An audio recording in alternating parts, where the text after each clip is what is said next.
आणि आता एक ब्रेकिंग बातमी आहे। अशोक खरातला 14 दिवसांची न्यायालयीन कोठडी सुनावण्यात आलेली आहे। 9 जूनपर्यंत खरातला न्यायालयीन कोठडी सुनावण्यात आली आहे। 6 दिवसांपासून अशोक खरात हा ईडीच्या कोठडीमध्ये आहे। आता भोंदू अशोक खरातला 14 दिवसांची न्यायालयीन कोठडी सुनावण्यात आलेली आहे।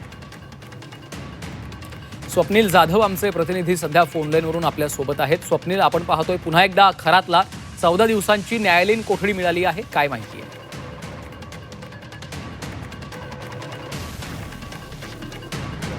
अशोक खरात याला सुनावण्यात आलेली तर ईडीने 19 तारखेला अशोक खरातला अटक केली होती। दरम्यान आता ईडीची जी कारवाई होती ती पूर्ण झालेली आहे। ईडीच्या कस्टडी सुद्धा पूर्ण झालेली आहे। त्यामुळे ईडी कडून आता पुढील चौकशीसाठी अशोक खरातची गरज नसल्याचं कोर्टात सांगितलं आहे। त्यामुळे अशोक खरातला न्यायालयीन कोठडी सुनावण्यात आलेली आहे। त्यामुळे आता लवकरच नाशिक रोड कारागृहामध्ये अशोक खरातला पाठवलं जाणार आहे। कथित मनी लॉन्ड्रिंग प्रकरणी ईडीने ही कारवाई केली होती। मात्र आता ईडीची चौकशी मात्र पूर्ण झालेली आहे। तसेच ईडीची कोठडी सुद्धा संपुष्टात आल्याने पुढील चौकशी जी असेल, पुढील प्रक्रिया असेल ती आता नाशिक रोड कारागृहामध्ये होईल। त्यामुळे जसजशी अपडेट येईल तसतशी ईडी कडून चौकशी पुन्हा करण्यात येईल असंही कोर्टात सांगितलेलं आहे। मात्र आता अशोक खरातला लवकरच नाशिक रोड कारागृहात पाठवलं जाणार। त्यामुळे अशोक खरातला आता नाशिक पोलीस जे आहेत ते ताब्यात घेण्याची शक्यता आहे।